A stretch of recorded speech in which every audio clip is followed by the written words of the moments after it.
we are looking at the mystery of profound marriage. What is marriage? Marriage is a union that joined by God. It is also a union that joined by recognized and authorized institutions. It is also a union that joined by the customs and world. So it's upon you to choose between which marriage. There are two types of marriage that I can say. We have the kingdom marriage and the social world marriage. So it's either you do it in the kingdom way or you do it in the world way. So I'm only going to talk God's way of marriage, which is the kingdom marriage.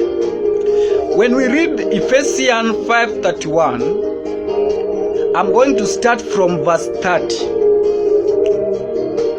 It says, "For we are members of his body."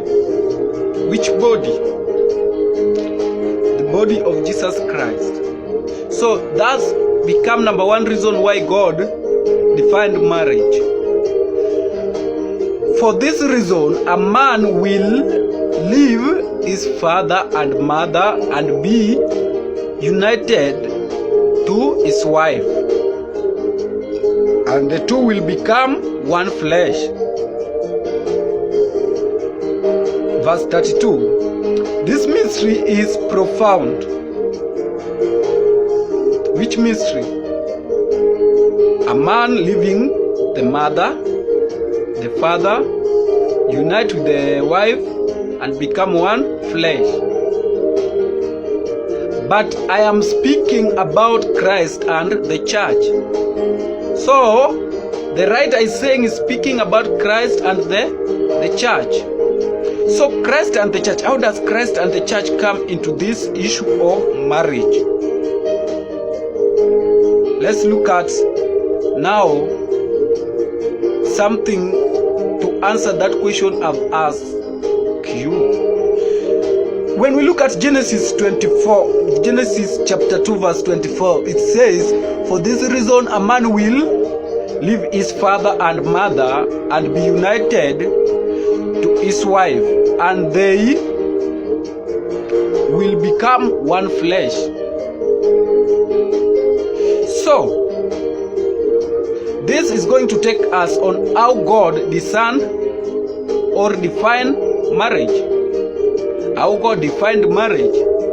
In that, we are going to use another version of that verse 24, Genesis chapter 2, which says, "Therefore a man shall leave his father, his mother, and hold fast to his wife, and they shall become one flesh." So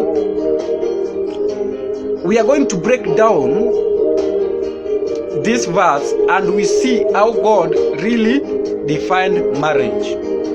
So number one, therefore. Therefore is a word signalized that Moses is adding an aside to his narrative.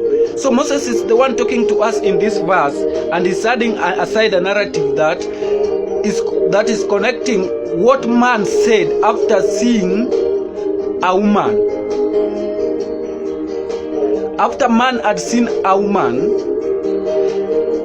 is what Moses is connecting this word therefore with, and is creating a law here because of the man's way of discerning the woman.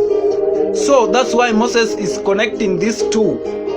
And in verse 23, this is what man said, and this is where Moses now is driving a law from.